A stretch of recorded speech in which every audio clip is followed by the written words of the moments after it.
Dr. Adler's presentation is brought to us courtesy of the Idaho Humanities Council. It is an organization, a nonprofit, that serves as the state-based affiliate of the National Endowment for the Humanities. They sponsor a week-long Teachers Institute open to Idaho teachers each summer, a Speakers Bureau, which is the conduit through which David Adler is here with us, and it provides speakers for events such as this one, educational exhibits in conjunction with the Smithsonian Institute, and a number of other events which help people to deepen their understanding of the human experience by connecting people with ideas. It is my great pleasure to introduce Dr. David Gray Adler. He was a professor of political science at Idaho State University for 25 years. He is a prize-winning teacher and author. He's written more than 100 scholarly articles on the Constitution and the presidency, and he has published 6 books. He earned a BA from Michigan State University and a PhD from the University of Utah. He is a frequent commentator on state and national events and has been interviewed by many leading media outlets, including the New York Times, NPR, CNN, BBC, and Fox News. His scholarly writings have been quoted by the U.S. Supreme Court, the U.S. Attorney General, the White House Counsel, and by Republicans and Democrats in both houses of Congress. He is currently writing a book on the landmark Supreme Court decision in Reed versus Reed, which had its origins in Idaho and transformed the law for American women. Justice Ruth Bader Ginsburg is writing the foreword to this book. He is currently the president of the Alturas Institute, a nonprofit organization created to promote the Constitution, gender equality, and civic education. So welcome, David. It is delightful to have you here. I'm going to put you on Spotlight. There we go. All right. So thank you so much for coming. Thank you so much, Kristen. I appreciate your kind invitation to meet with everyone tonight to share some thoughts about this landmark moment in American constitutional history when the 19th Amendment was secured, granting women their hard-earned right to vote. And so thank you for having me, and I'm glad to have participants from the Valley. And it's nice also to be part of your wonderful series that will be presented to your readers and viewers and listeners here over the next several weeks. It's well, I think, to remember that as we think about the time in which we live, a period marked by chaos, by protests across America, by a national moment of soul searching, a racial reckoning with deeper implications for the concept of equal protection of the law and the rights for all Americans and equality and justice, that our controversies today would be pretty similar to the controversies that raged a century ago, when in fact suffragists from across America gathered, at least in a very large force, in eastern cities, to a lesser extent in the Midwest and the West, but decided to focus great effort in Lafayette Square, just across the street from the White House, so that they could report to President Woodrow Wilson on a daily basis, indeed an hourly basis, that they were standing steadfast, that they weren't going to leave, that they expected that the government would indeed honor the principles of equality and justice and make women whole, granting to them a right which they believe should have been extended to women centuries beforehand. And so there's not a little bit of irony in the fact that women, including Alice Paul and Katie Chapman Catt, and many, many other leaders of the suffrage movement had decided to headquarter in Lafayette Square in the same way that many protesters today, protesting for the rights of Black Americans, have taken a stand just across the street from the White House. Imagine, if you will, that you are President Woodrow Wilson. You arrive at the White House in March of 1913, just following your victory in 1912, in the November election of 1912, but would not assume office, of course, until the following March. And when he arrived at the train station, he expected to see a large crowd, perhaps a welcoming crowd full of enthusiasm and excitement for him. When he stepped off the train, however, he saw that the audience was pretty sparse, and he asked to an aide and advisor, "Where are all the people?" The response was, "They are downtown participating in the Women's March, participating in the suffrage march." That told Woodrow Wilson that, in fact, the suffrage movement was a very serious thing. And when he arrived at the White House, he looked across the street at Lafayette Square and saw a huge crowd.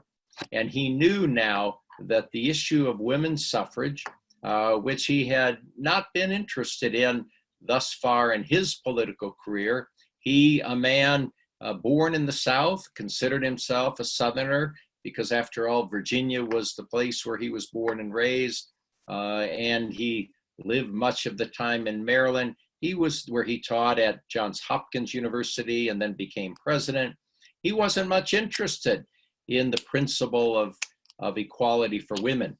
Of course, it wouldn't take long over the next few years that with the prospects of women gaining the right to vote, that his political instincts, if not quite his humane instincts, informed him how important it would be for him to support and indeed become a leader of women's suffrage.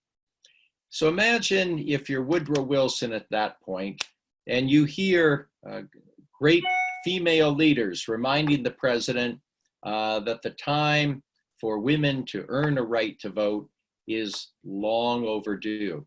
And indeed it was. We can go back to, let us say, the early days of the Second Continental Congress in 1776, when the very bright, capable leader, Abigail Adams, wrote a letter to her husband, John Adams, who was away serving in Congress. And she said, famously, "Remember the ladies, as you proceed to draft a new U.S. Code of Laws, as I presume you will, please remember more than your forebears just how important it is to remember the rights of the ladies. And remember, every man would be a tyrant if he could. And if women don't earn rights, don't win rights now, we will, quote, foment a rebellion." What a concept. A rebellion among women to gain their rights. That was 1776. Her great wish for some recognition for women in American law would, of course, not occur for 200 plus years. The aim of women's suffrage was first thrown in front of the American public in 1848, in July of 1848, in a famous convention in Seneca Falls, New York. And this was the very first time that women, and indeed a few good men, had gathered to promote women's rights. And among those leaders, we can count Elizabeth Cady Stanton, Lucretia Mott, and many, many other stalwarts. Frederick Douglass was there among the men. And at the end of that convention, the first of its kind, I emphasize, the convention passed a list of sentiments and resolutions. And essentially, this was a declaration of rights, closely following the language of the Declaration of Independence. And it was stated very clearly that all men and women are created equal, endowed by their creator with certain inalienable rights, including life, liberty, and the pursuit of happiness. And sentiment number 20 very openly and clearly demanded the right of women to vote. Women were throwing down the gauntlet then, letting men in power know that they were serious. And now the effort became an earnest effort across the country to persuade men in power, always men in power, and we can certainly say always white men in power, usually old white men in power. It became a familiar picture for women as they sought to lobby legislators to encourage those lawmakers to join with them and finally bring equal rights, or at least voting rights, to women. And predictably, of course, those male legislators turned a deaf ear to the request. After all, into the 1850s and into the 1860s, many of the lawmakers were of the mind that women should not participate in politics. After all, they believed politics could be a rough and tumble affair. Politics became dirty, politics became corrupt, and we wouldn't want our, quote, more delicate gender to become muddied or corrupted by American politics. What an interesting take on their own profession and their own participation in molding the laws, the policies, and the programs of the country. So there was great frustration even among women, even if some progress was made throughout the 1850s, 1860s. But there was a huge moment in 1873 in a railroad car in California when Susan B. Anthony happened to be seated in the same railroad car as one U.S. Senator from California named A.A. Sargent. And when Susan B. Anthony learned that he was a U.S. Senator and realized that she would have a captive audience for a few hours, she might have been forgiven for thinking this was divine intervention, maybe female divine intervention. And in fact, she proceeded to talk to the senator, Senator Sargent, about the Seneca Falls Convention and about the right of women to enjoy rights comparable to those enjoyed by men for many, many years. By the end of that long railroad ride, Sargent had become at least interested, seriously interested in what Susan B. Anthony was suggesting. And it didn't take him long after returning to Washington when he, in fact, introduced the very first version of women's suffrage, which, of course, would later become known as the Susan B. Anthony Amendment. So sometimes we have to remember that while it's all well and good to be skillful and smart and focused, a little luck can help on occasion.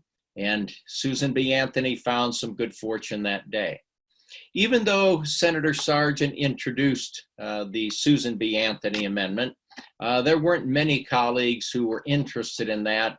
In the 1870s or the 1880s, America was consumed with a growing nation, a growing economy, the idea of creating numerous public agencies, interstate commerce, and of course, connecting the two ends of the country on into the populist movement and the great need to secure rights for men.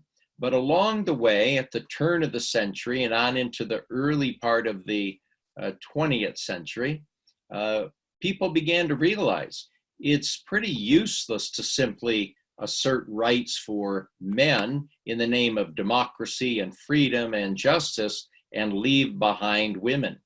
And indeed, at that point in time, there had already been a few Western states who had decided to grant women the right to vote. The Wyoming Territorial Legislature, you may know, in 1869, indeed did grant women the right to vote. Now, the rationale for extending the suffrage to women may have been a little bit questionable, but I think you'll understand the instincts and the motives of the men in the legislature.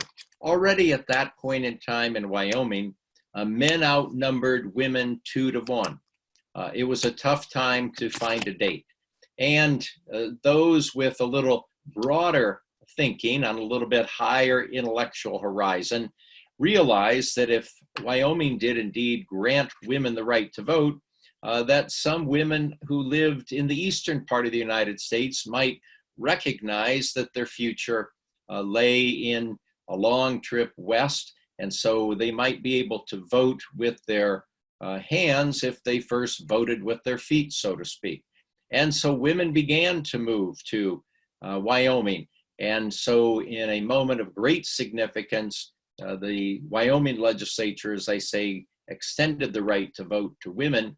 And then neighboring states, including our own Idaho, over the next 10 years, next 10 or 15 years, along with Utah and then Colorado, also extended to women the right to vote.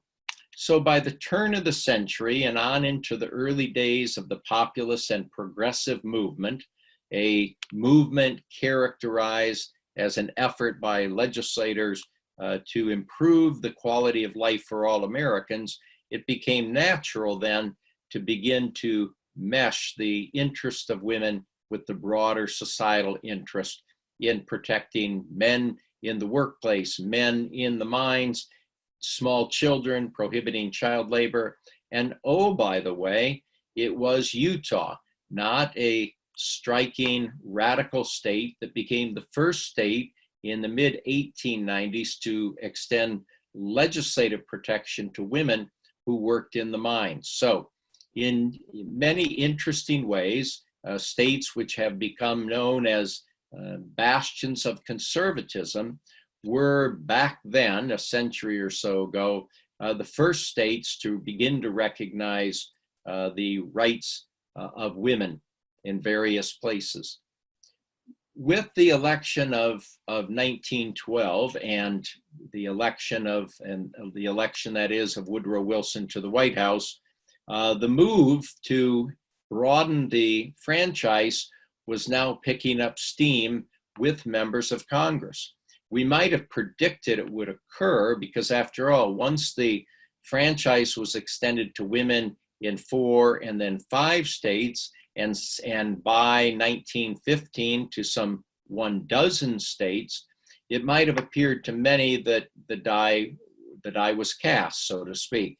And after all, given the fact that women in some states could now vote, as they began to lobby the House and the Senate for a nationwide women's suffrage, it became more and more difficult for members of Congress to say, well, it's all fine and good for women in a few Western states and then gradually in the Midwest and a little bit in the East, but we're not willing to extend to all women. That became a difficult proposition to defend.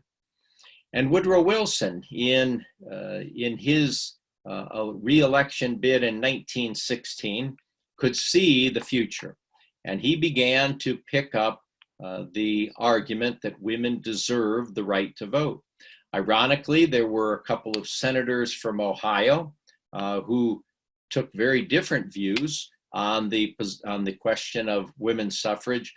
One senator, Warren Harding, decided that he should get behind women's suffrage, and he did, and he won re-election. A couple of years later, his colleague who opposed it was defeated. So the impact that women were making in various states and in Congress in terms of lobbying Congress and gradually winning the support of the President of the United States and a future president was becoming pretty clear, pretty evident. A major turning point for the cause of women's suffrage, it's clear, was World War I. As women answered the call to serve the nation in many, many different ways, it became an emphatic point that if women were going to answer the call to help save the nation and win the war, that in fact it would be difficult to deny them the right to suffrage. And so women began to pick up on this argument. When Katie Chapman Catt was allowed to speak to Congress at a historic moment, she noted that among many countries in the world that were democratic, women had already enjoyed the right to vote. And now President Wilson is saying, as he told the nation in 1917, after Congress had declared war, that this war, President Wilson said, is being fought to make the world safe for democracy. And Katie Chapman Catt could say, safe for democracy, but not women in America. That became an indefensible position. And so, as the president began to rouse his own enthusiasm and found support among other Democrats and even some willing Republicans, he decided that at a very key moment on September 30, 1918, that he was going to make a trip to the United States Senate to engage in the delivery of a joint address to both the House and the Senate and urge support for the proposed 19th Amendment, the Susan B. Anthony Amendment. And when he stood before the legislators in this national address, he reminded them that women had answered the call and how America would be perceived if it was fighting on behalf of democracy, but would fully reject the rights of half of our population, and how important would our democracy be to the rest of the world if we engaged in that kind of behavior. And so he urged the Congress to pick up the cudgels and to endorse women's suffrage, and it was a ringing victory for those who were championing women's right to vote. That speech at the end of September in 1918, because now over the next several months, it provided more and more women, indeed many men, the opportunity to begin to lobby intensively their colleagues in the House and the Senate.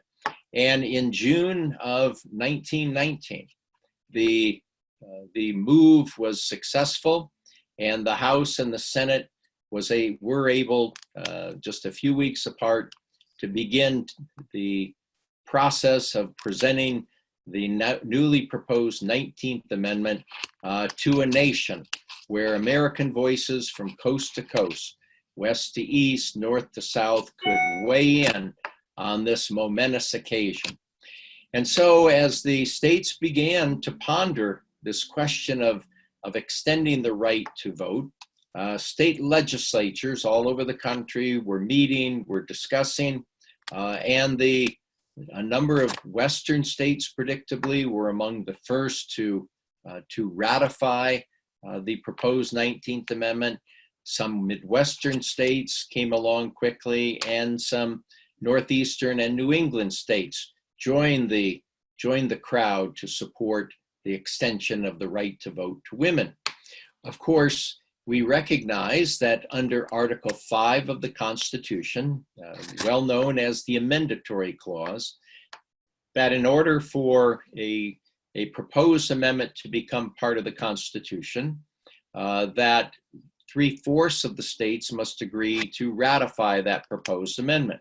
At that time, 3/4 meant 36 states. So the magic number was 36. As the Western states and Midwestern states, New England, and a few other states in the Northeast ratified the amendment as we moved into the spring of 1920, we then saw that Southern state after Southern state defeated it. Southern states were not interested in ratifying the proposed amendment, wedded as they were to old traditions that certainly were not willing to entertain women as equals, and politician after politician campaigned against the proposed 19th Amendment by dredging up a number of arguments that would be rehearsed and repeated throughout the Southern states. The place for women is in the home. Women have been given a divine assignment, and that is child rearing. If women were given the right to vote, then they would become corrupted by American politics. What would happen to children if their mothers became corrupt? More than that, the household was already represented by the male, who is the head of the house. And the last thing we want to do is to pass this amendment, which would introduce and likely stir domestic discontent in the unfortunate event that a woman might disagree with the man in her house, that the wife would disagree with her husband. Why would we want government to introduce that kind of domestic unrest? Who knows where that would lead?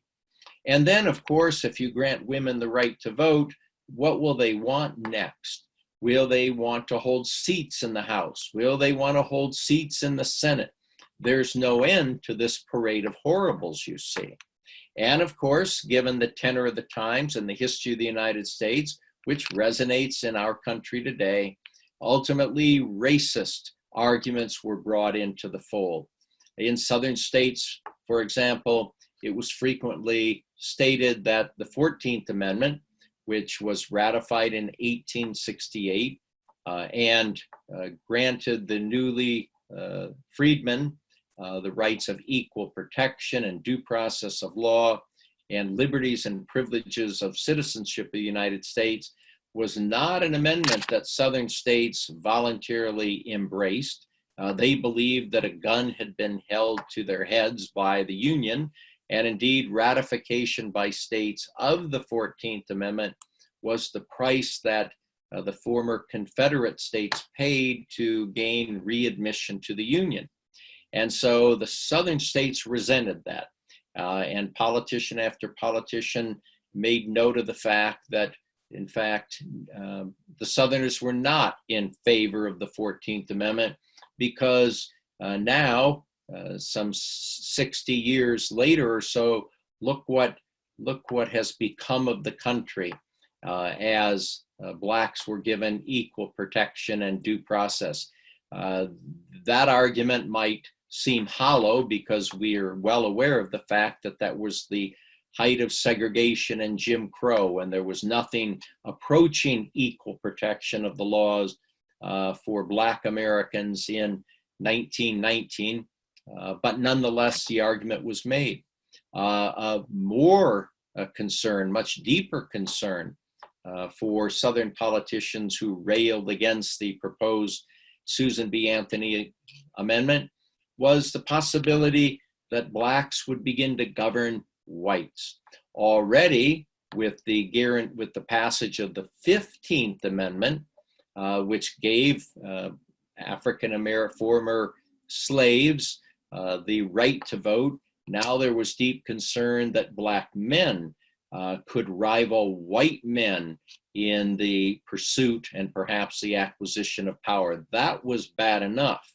The Susan B. Anthony Amendment would make it much worse because now Black women would be given the right to vote. And politicians could say, why would we want Black women in California, for example, being able to dictate to white men in the heart of Dixie what laws and policies and programs should be introduced and passed in America? What indeed was this world coming to? And so the Southerners had very familiar and broad-based arguments against the proposed 19th Amendment, and those states were rejecting it. As the states acted then on the proposed 19th Amendment, and the number of states supporting the women's suffrage grew, there was great anxiety as the number rose to 30 and on to 31 and 32. And now suddenly, in August of 1920, the country had reached the number 35. That meant one more state had to ratify, and the proposed Susan B. Anthony Amendment would be part of the Constitution. The state of North Carolina was considering the amendment at that point in time. But as it went through its proceedings, all eyes of the nation focused on the state of Tennessee. Would the state of Tennessee be the state to put the proposed amendment over the top, entrench it in the Constitution, or would it reject it? And so on August 7 in 1920, the governor of the state, Alvin Roberts, who had just won a hard-fought Democratic primary, was able to announce, after great pressure was brought to bear, that he would call on August 9th a special legislative session for the state legislators to travel to Nashville to debate, discuss, and ultimately vote on the proposed 19th Amendment. August 7 was a Saturday, and so given the fact that Tennessee was a very rural state, and much of the state had yet to enjoy any modern forms of technology, it would be a couple of days before those representatives in the most remote corners of the state would even get word. And so as people scrambled to get to Nashville, the city was overwhelmed by people traveling, because it wasn't merely representatives traveling to Nashville, and it wasn't merely those interested Tennesseans who wanted to observe the debate. No, Nashville became the focal point of the United States of America. Members of the press from all over the country traveled, lobbyists traveled, corporate lobbyists, railroad lobbyists, and those who were supporters of women's suffrage, who were called the SUFs, and those who opposed women's suffrage, known as the antis, poured into town, their organizations taking over all the hotel rooms in Nashville, and everyone could see that the future of the country now was in the hands of Tennessee legislators. What would they do? Legislators began to arrive then on Sunday, the 8th of August. The governor, Roberts, a Democrat, who had received encouragement at that point, of course, from President Woodrow Wilson, and ironically had received encouragement from Warren B. Harding, who would assume the presidency in a very short while, enjoyed also the support of fellow Democrats, including the powerful Speaker of the House, a man named Seth Walker. Walker, who was able to intimidate his colleagues pretty easily. He was a very large man. He was accustomed to coercing politicians, calling in votes. And here you could imagine an earlier version of Lyndon Johnson, who at the peak of his power as president often grabbed members of Congress by the lapels, pulled them so close that they could say they could see the inside of his throat. And he was used to using his physical presence. He was a big bear of a man, to wrap his arm around the shoulder of members of the legislature and would say he needs their support, he needs their vote, and he wasn't going to let go until they agreed. This was Seth Walker, centuries or so before Lyndon Johnson appeared on the scene. Actually, it wasn't that long, because Lyndon Johnson was in the New Deal Congress and became Senate Majority Leader a decade or so after. So roughly 25 years or so before Lyndon Johnson, we saw Seth Walker. At any rate, Seth Walker, then a very powerful man and a good friend of Governor Roberts, had agreed to meet with the SUFs on that Sunday, August 9th, at the Capitol. All of the key figures gathered at noon to meet, and as the time went by, Seth Walker didn't show. An hour went by, still no Seth Walker. 2 hours went by, still no Seth Walker. People at the meeting became a little bit apprehensive, a little anxious. They wondered what was going on. Finally, a few hours later, Seth Walker burst into the meeting room and announced that he had changed his mind. He was no longer going to support women's suffrage. He was now going to use his position as speaker to fight it.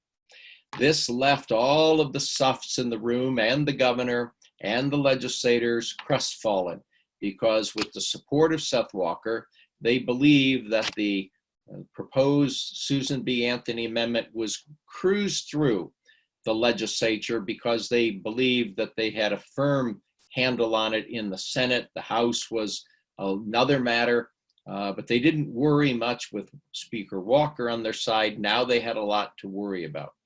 And of course, questions arose. What caused Seth Walker to change his mind? An answer wouldn't be forthcoming, but many people guessed that he had been offered by powerful forces, corporate, railroads, etc., their support in his own bid to become governor in the next election. That wouldn't be the first time that we'd heard encouragement along those lines for a politician here in the United States, would it? So as more and more legislators arrive, now the stage is set for the opening of the session on August 9. And the governor met with the legislators, gave a rousing speech. The Suffs could not have been more excited, more pleased with that rousing speech. And now it fell to the Speaker of the House to introduce the proposed amendment, which was called Resolution 1. And Resolution 1 was simple. This was to extend to women the right to vote. It went smoothly in the Senate, where the majority leader, Todd, presided in a thoroughly democratic convention, a thoroughly democratic body. And now what would Seth Walker do? He realized that the governor had not transmitted all of the materials that he was required to transfer. He had not attached to his proposal in fact, the 19th Amendment. This allowed Seth Walker to delay a day while the governor then had to go through the somewhat humbling, a little embarrassing step of having a page run back to the governor's mansion, find the resolution, and then attach it. All of that could have been avoided, of course, and would have had Seth Walker not changed his colors on this issue. So now the Senate wasn't sure what to do. It wanted to act in sync with the House, but the Senate Majority Leader decided we too better wait a day. So everything's on hold, moved to the 10th of August now. Now the measure is finally formally introduced, but given Tennessee law, once it's introduced, you have to wait a day before you could consider it. So now we move to August 11th. And if you can imagine the tension and the anxiety that gripped Nashville, with every hotel room booked by either supporters of the Suffs or the Antis, with powerful corporate interests buying the suites, renting the suites for the week, including the familiar company that produced whiskey and bourbon, Jack Daniels, which created what was called the Jack Daniels Suite, making liquor available to anybody and everybody. And it did. And so whiskey and bourbon flowed, you might say, which led, by the way, a number of people who were opposed to the Jack Daniels position, which was firmly in the camp of the Antis. They did not want to support women's right to vote because they were still hoping that the right to sell and use liquor would be rehabilitated. You might know that in 1909, the state of Tennessee had in fact decided to make itself a dry state. And then, of course, in 1918, the Constitution had been amended to prohibit liquor. And so the so many people wondered, well, if both state and national law prohibit drinking, how is Jack Daniels getting away? That is, how is the corporation Jack Daniels getting away with this? The response was simple and familiar. Drinking and legislation go hand in hand. And certainly that's true. All you would have to do, for example, in the state of Idaho, is to follow legislators and lobbyists while they're in session as they make the trek at the end of the day from the Capitol to one of the downtown Boise bars, and that's where legislators drink for free. They always make sure that they're accompanied by a lobbyist. That way nobody has to pick up the tab. The lobbyist is happy to do it. So it's not a new thing at all. And so Jack Daniels was lobbying, the railroads were lobbying, and of course at that time the SUFs had a very sophisticated method of lobbying as well. They had taken advantage of loose rules on the floor of the House, and many of their members were circulating on the floor of the House, stopping to talk to legislature, even though formally nobody was allowed on the House floor except for elected members of the body. The SUFs ignored it, the antis ignored it. It was a chaotic scene. Some of the leaders of the SUFs were very worried about shenanigans and corrupt behavior, including Elizabeth Cady Chapman, one of the great leaders, whom I mentioned earlier, who had given a terrific speech to the U.S. Senate. And she knew that she was an enemy of the antis.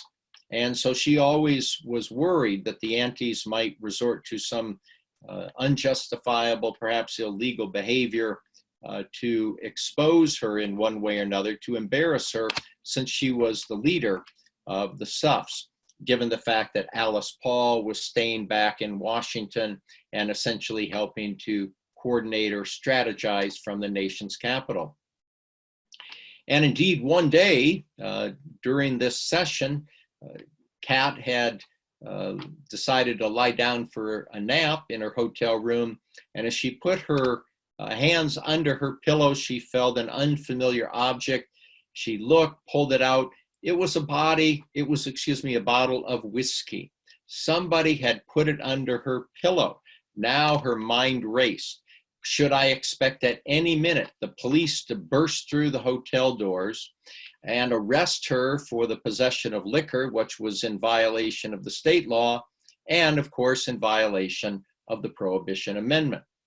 She heard a noise. Now she feared the worst. And just as her heart was racing, it turned out to be her good friend, a fellow SUF, whom she explained the situation to. The SUF took the alcohol and decided to dispose of it in her own way. But that kind of fear and anxiety filled the hearts and minds of SUFs. So on the 11th then of August, Seth Walker, the speaker, decides that the best way to proceed is to have the resolution introduced, and then he would try to get a motion passed to table it. In tabling the motion, of course, that would effectively kill it. And so he thought he had the votes. He called for the vote, and so the clerk began to slowly go down, proceeding with the roll call. And the clerk got to the name of Turner Banks, who didn't answer, and that was forgotten because there was so much noise. And as the vote was taken, it appeared that it was a victory for Seth Walker. But then Turner Banks announced that he was in fact ready to vote. Speaker Walker went down there, sat next to Turner Banks, and put his arm around him, squeezed his shoulder, trying his very best to intimidate this younger member of the legislature. And Banks threw off the arm and announced that he was voting against the motion. This meant that Seth Walker had been defeated. High drama on the first day. So now what to do? On the 12th now, Seth Walker was ready to call for the vote on the resolution. What to do? As the legislators gathered that day, there was a legislator from West Tennessee whose name was Charles Wesley Brooks. And as they were preparing to begin the vote, he was talking to Joe Hanover, who was the floor leader for the Democrats, leading the cause for suffrage, when a page interrupted their conversation with a note. And the note was essentially a telegram from the doctor attending to his wife, who said, "Your wife is gravely ill. You must return immediately." Brooks shows it to Hanover. Brooks is ashen-faced. He believes the note, fears the worst. Hanover, who had already heard stories about fake telegrams, false telegrams, says, "Well, hold off. You at least need to stay here for the vote." And he says, "I can't vote. I'm just looking through the railroad schedule. If I even try to take a fast train, I may not get there for many hours and my wife may die. I have to get home." So Hanover now is trying to determine how to handle this, and the floor leader then consults with a couple of the members of the Suffs, and they spy in the gallery a man who's very wealthy and very friendly to the Suffs, Charles Newell, and they approach him with the dilemma, and he says, "Tell Brooks to stay and vote. I will hire a private train so that the private train can ferry him home. The train can stay there to be at Representative Brooks' beck and call. If his wife recovers, it can race him back." The charge for that private train was $495.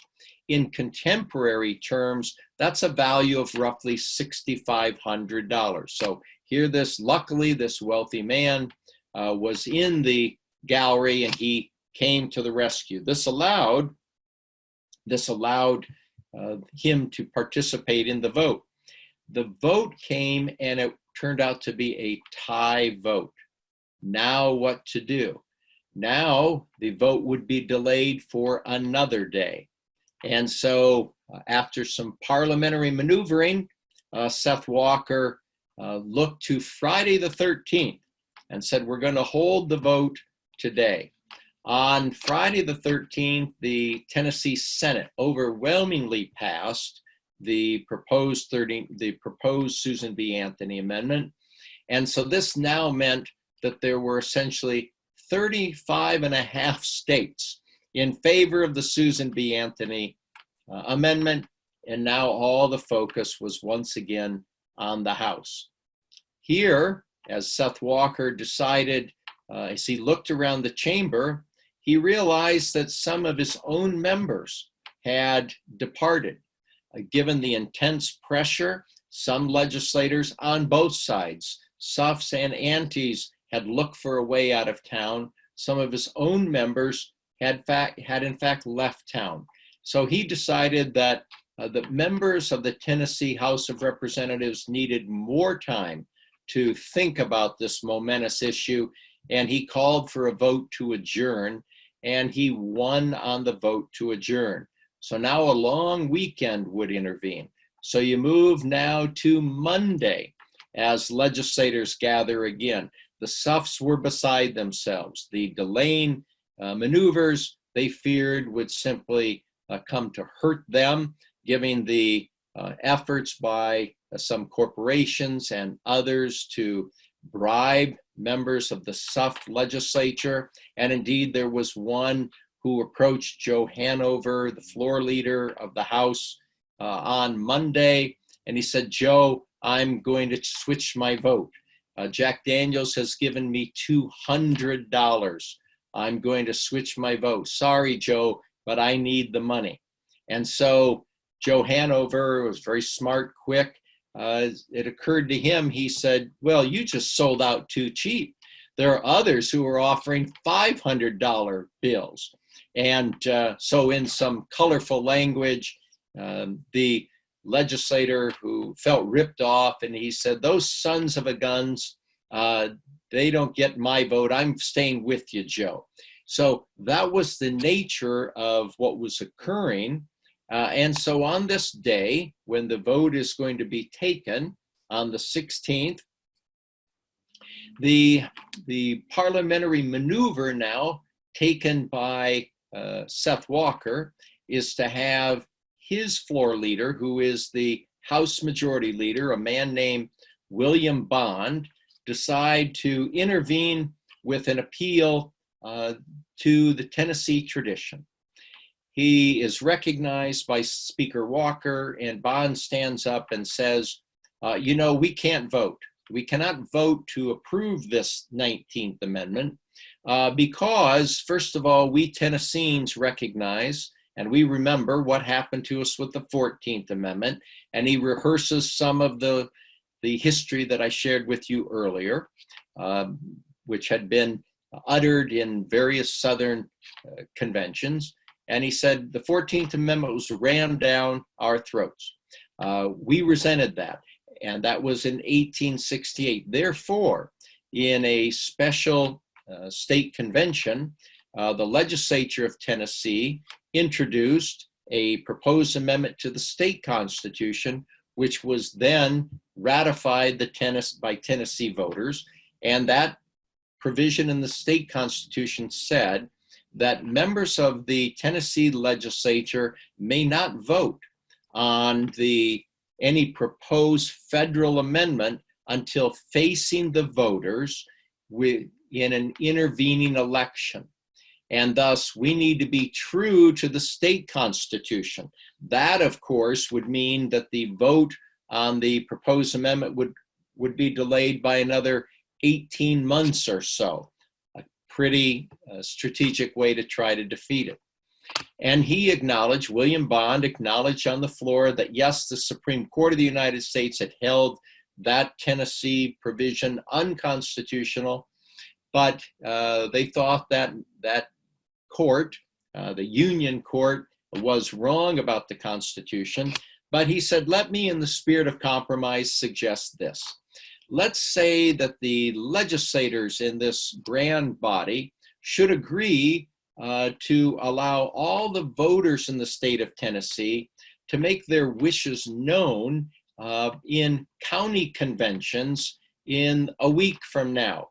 And in 10 days' time, the results of those county conventions could be returned to the legislature, and then our legislators, the people's representatives, would have the opportunity to hear the most recent views of their fellow citizens. So here was this gambit, delay by a week to 10 days.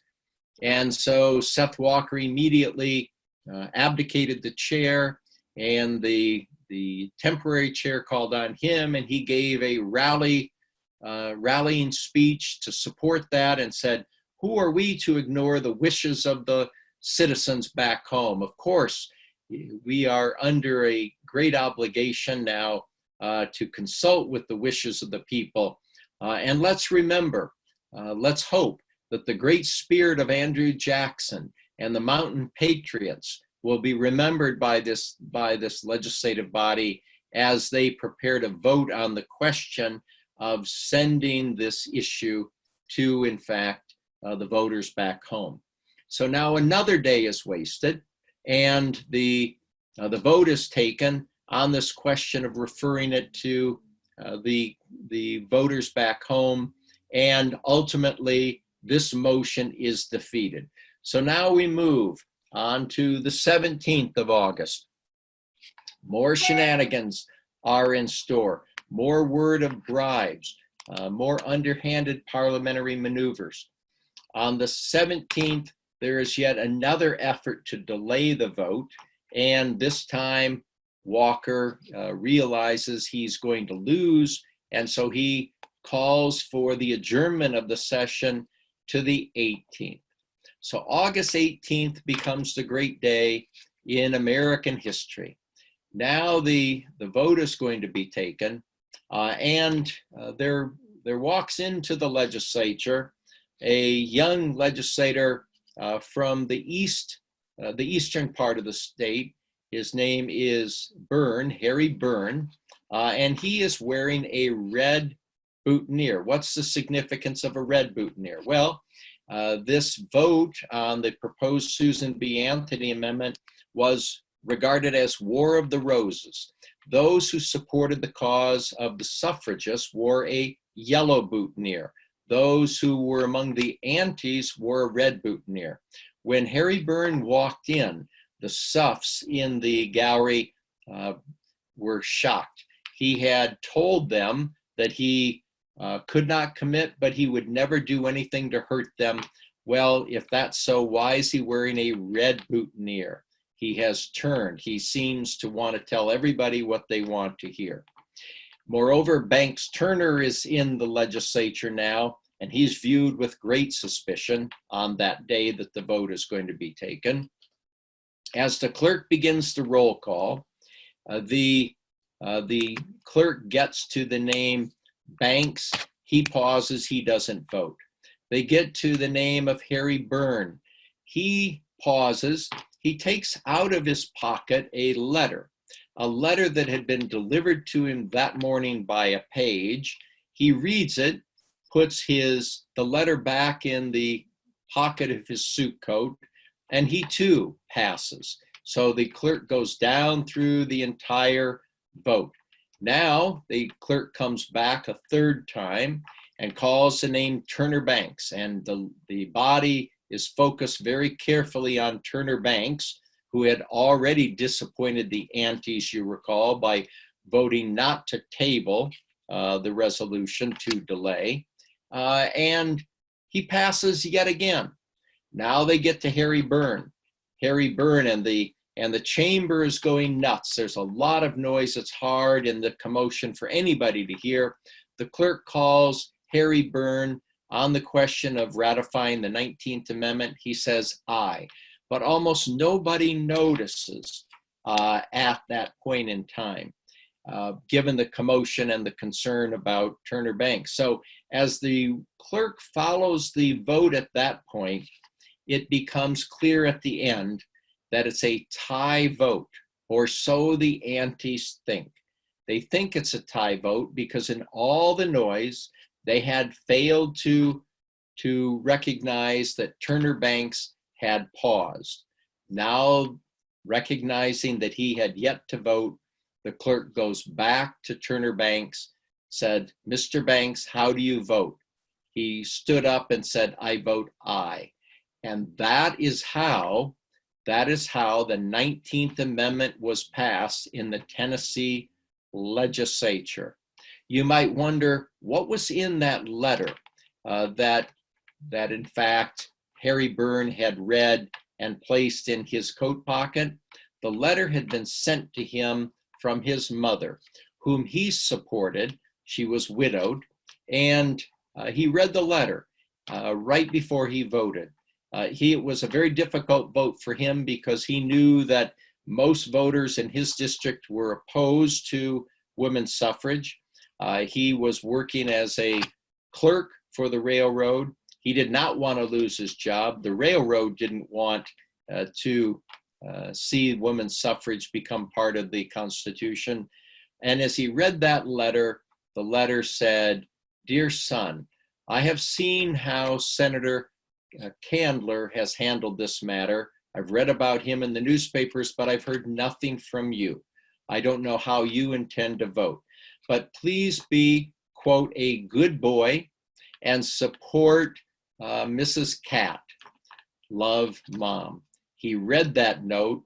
He decided to be a good boy and cast his vote as his mother would wish him to do, and he voted for the proposed 19th Amendment. So when the vote was taken and the Tennessee legislature became the 36th state, putting the proposed amendment over the top, it was the case that a few good men came to the aid of a great number of very talented, earnest women who had been committed to a cause for many, many years and helped support that cause to place the 19th Amendment firmly in the Constitution. The shenanigans, by the way, just to let you know, to round out this story, were not quite over. Knowing they'd been defeated, the Speaker of the House, Seth Walker, said, reconsideration, reconsideration. This last gasp effort, what did that mean? He said, I wish to change my vote to vote with the majority, but I want reconsideration. A member voting with the majority can call for reconsideration, which would require a delay and another hearing, another session in 2 days' time. Well, within 2 days' time, within 48 hours, I should say. The legislators came the next day. Seth Walker had hoped that there might be many SUFs who would flee because too much pressure, but he saw that all the SUFs were there, so he did not vote, did not call for reconsideration of the vote the day immediately following the 18th. So they came back the next day. This time, he noticed that in fact some of his own supporters who had previously left but returned, this time had left, didn't return. He knew there was no way to win, and so there was no challenge to the vote. Shenanigans were not quite over. Now Republicans were going to do everything they could by legal means to prevent the governor of Tennessee, Alvin Roberts, from submitting the record of the vote to the U.S. Secretary of State in Washington, who under federal law is the custodian of American records and who receives the results. But they were unable to stop Roberts. He sent the vote, and on August 26, the Secretary of State, in the privacy of his own home, away from all the cameras and press, signed the 19th Amendment, ending the very long drama. Women now had the right to vote. You could almost hear Abigail Adams' voice to her husband. Remember the ladies. Finally, American men did, but it took 250 years to do it. Thank you very much. I should stop here. Thank you. Thank you very much, David. That was a thrilling story. I mean, I think you had us all on the edge of our seats and really quite, I mean, I'd heard little parts of that. I mean, I knew at the end that it came down to one person and there was some question about his vote, but all that led up to that, what a remarkable story. And you definitely are a storyteller and tell it very well. Actually, I just looked at a chat. Somebody said, what a great story, and Dr. Adler tells it so well. Oh, how nice. Thank you very much. It's fun to tell the story. It's high drama, isn't it? It is. High drama. Yeah. And so just a reminder to folks to use our chat. If you have any questions for Dr. Adler, you can just type it in at the bottom and hit enter at the end of it. While we're waiting for any questions that we might have, I have a question for you that has come up for me. I spent some time in New Zealand, and being completely ignorant of much of the world's history, I was astonished that New Zealand gave women the right to vote, and I won't have the correct year, but it was something like 1886 or something. And, you know, I'm sort of your typical American. I always thought we were the best and the greatest and the first and, you know, the leaders and everything. So I was really quite astonished to learn that not only New Zealand, but Australia and some of the European countries had given women the right to vote 20 to 30 years before. And I know you're an expert in US history, but I wonder if you could just reflect on why it happened so much sooner in some of these other countries. Well, in fact, you're quite right that New Zealand was the very first nation to grant women the right to vote. Uh, the reality is that those European nations and of course New Zealand were far ahead of the United States, as you said. They were much more progressive in their thinking. In England, for example, the movement for the right to women to vote was a movement that was earlier and stronger than the movement in the United States. And in fact, Alice Paul, who was one of the great dynamic leaders of the American effort to win suffrage, had spent time in England around the turn of the century. And so she learned firsthand of what some of the English women were doing. So for example, they weren't content to simply lobby legislators. They engaged in what we would call street activism. They marched, they protested, and when they were arrested, they went willingly. And so they were engaged in civil disobedience. Alice Paul brought some of those tactics to the streets of America. And so those women who had headquartered themselves in Lafayette Square embraced those tactics. And of course, what I couldn't use time to describe was the cruel treatment of the suffragists who dared to protest, and when they were arrested, and then they refused to eat when they were in jail. And of course, the warden or the leaders of the prison, not wanting women to starve, force-fed them, with some milk and mush in tubes that were forced down the nostrils of the protesters. A horrible treatment. But it marked, that was a sign of the courage of women and what they were willing to undergo in their commitment to win suffrage. So some of the European countries were more progressive in viewing women as equal citizens. And like you, I think many of us believe that America would lead the way in so many other ways. But of course, those European countries eliminated slavery before we did as well. And so there are many ways in which our somewhat storybook view about the United States in terms of actions that which would conform to the majestic words in the Declaration of Independence. All men are created equal, endowed by their Creator with certain inalienable rights, including life, liberty, and the pursuit of happiness, just weren't words, or just were not principles that were extended to everybody in the country.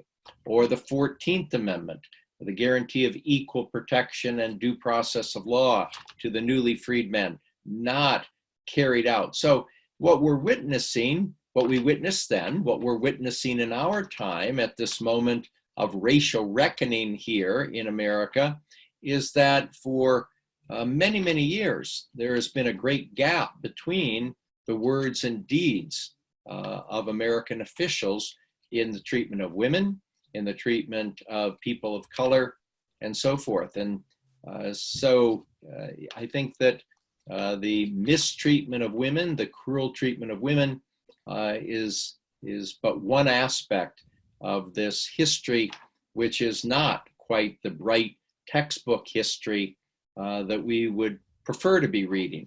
But in fact, it's a story of a country that has borne great prejudice against women, against people of color. And by the way, one of the arguments made by the antis in the Tennessee legislature, that women should not be granted the right to vote because they never carried arms in a war. And historically, the two were always thought to go together. If you fight, you carry a weapon, then you have earned the right to vote. But there was a very bright and attractive woman named Anne Dudley, who was a socialite of sorts, who maneuvered her way around the floor of the legislature, and she met that argument head on and rebuffed advocates of it. She said, well, women may not have borne arms, but they've borne armies of men. What a perfect, beautiful rebuke of those sexist views toward women. So we still deal with the sexism, the racism that have haunted our nation since birth. Thank you. And that gave time for a few people to post some questions. Troy asks, can you discuss President Wilson's views on race and his views of women? That is a great question. President Wilson, for so many years, has been regarded as an outstanding progressive president. In many ways, his ideas were ahead of time. He was an advocate for democracy. But as we've learned over the last dozen years or so in particular, he was not an advocate for racial equality. And indeed, his own administration turned out policies and programs that were very much racist. His own administration refused to advance African Americans who held governmental positions. And it's very, very disappointing to learn that. And also on the issue of his attitude toward women, he was slow to come round to the idea of supporting women's suffrage. He did finally get there, as we know, and he spoke to the Senate, and he urged leaders to rally to the cause. What are we to make of a public official who is slow to come, let us say, to the right side of history? Well, we can say, of course, well, at least he got there, so give him credit. We would like to think that men of that era could have been quicker, but he was not. He was not as quick to embrace the cause of women's suffrage as we would have liked. So we always hope our leaders of that era or any era could become a little bit more sensitive to the injustices, the inequalities that prevail, and certainly Woodrow Wilson was not. Took him a long time to get there. Thank you. Someone says they're left wondering about the representative who voted aye. Did he lose his job with a railroad for being a good boy? Yes, Harry Byrne. That's a good question. Harry Byrne it turned out that he had a fine career. His mother loved him twice as much, I'm sure. He gained a lot of clout in the state, given his bold stand. And you know what I like about that moment is that it placed a legislator or a politician in a position where so many legislators or politicians are at any difficult moment in time.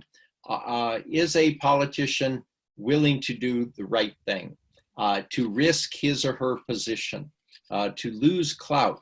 When we see people do that in old times or in current times, we think, well, we really admire that person because we like to think that American politicians will do the right thing, that in fact the most important thing is not their career, not their longevity, but are they willing to do the right thing, the moral thing, the legal thing?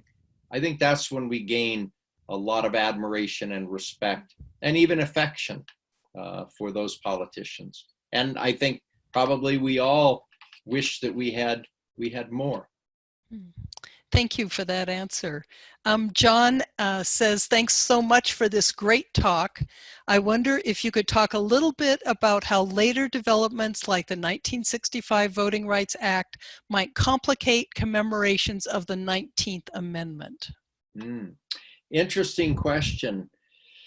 Well, as we celebrate the Voting Rights Act of 1965, I think we should engage not merely in celebration, but cerebration. And that is, we should think about it all. The reality is that the drive toward the 19th Amendment did not always put all women in a good light. Because if we turn the clock back to the previous century, recall that the advocates for the 14th Amendment, for example, did not include all women. There was a concern at that point that there should be an amendment that would not only feature equality and equal protection for all people, but in fact, if you leave out women at that time and simply favor Black men, when will women get their chances? So even in a great cause, a crusade, if you will, it's unfortunate when the effort is riven with fractures and political differences. I think, however, when we turn to celebration of the Voting Rights Act of 1965, that we should be willing to recognize that even though there are different factions in any movement, and that we should, in fact, celebrate the great achievement. Of course, the 1965 Voting Rights Act, Lyndon Johnson understood would cost him the South. And it did. Indeed, it split the Democratic Party. The Southern Democrats, who had been so crucial to him, now would find themselves in very difficult straits. And that's why in 1968, Richard Nixon in the presidential race would be able to do so well in the South. And of course, we could see the emergence of the Alabama governor, George Wallace, appealing to those former loyal Democrats who felt that the Democratic Party had left them behind by advocating for equal rights for Black Americans. So it's complicated, but I think we should celebrate wherever we can these victories and understand that the politics of the time might be complicated, more so than we would expect when great causes are on the line. Well, thank you. And Dr. David Adler, thank you very much for this inspiring and humbling, really. I mean, you really brought home how difficult change can be when you're really trying to move the direction of the ship. It's a big ship, and it just takes many people over long periods of time to really make this kind of substantial change. That's often what happens. So, so I thank you again. And did you have any last words that you wanted to share before we finish? You know, I really like your observation right there, Kristen. I think that's true, that the achievement of women in winning the right to vote tells us again that fighting for rights is a worthy cause in and of itself. And it may take tremendous discipline and persistence.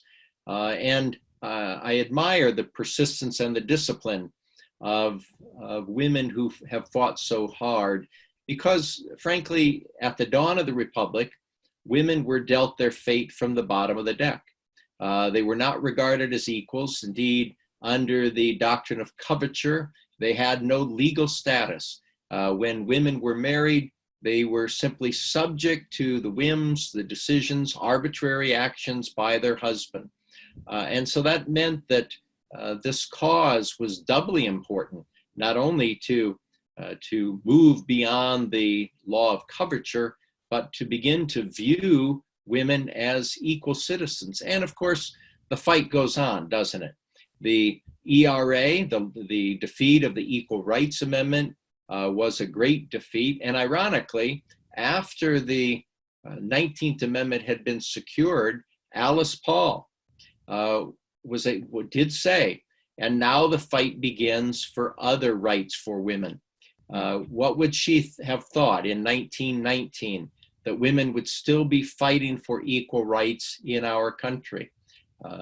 We have enjoyed great progress for women, but they're not the equals of men, as we all know. Women suffer from the fact that they don't receive equal pay. And so that's what the equal pay for equal work movement is all about. Women are still underrepresented in the legislative bodies, in the corporate boardrooms, and in so many other areas. So winning the right to vote, which many thought would provide equality for women in the political arena and indeed the legal world, did not achieve that. And so the fight goes on to win full equal protection for women. And it's a reminder that whoever we're talking about, the fight for rights requires all people to put their shoulder to the wheel and to try to win on that cause. And today, as we look around the country, we see that that's what all these protests are about. Still seeking racial equality, seeking equal protection for African Americans. We have a lot of work to do in this country. And so we need a lot of energy. I'm heartened by the fact that there's so many young people, teenagers, who are participating in this cause. I'm so happy to see that the millennials are of a generation that believes in equality for all people. So we live in a fascinating time. And I, for one, count myself lucky to be living at a moment when we can witness ongoing, indeed huge cultural, social, and I think political changes all around us. Well, I think that's an excellent note to end our evening. So thank you once again for your scholarly and very human presentation. And I also want to thank everyone who was able to join us tonight, and those who knew they couldn't join us and will be viewing your video when we post it on our website. So thank you so much, Kristen. I really appreciate it. And good night, everybody. Take care and be well and stay safe. Yep. Good night, everyone. Bye. Bye-bye. Bye-bye.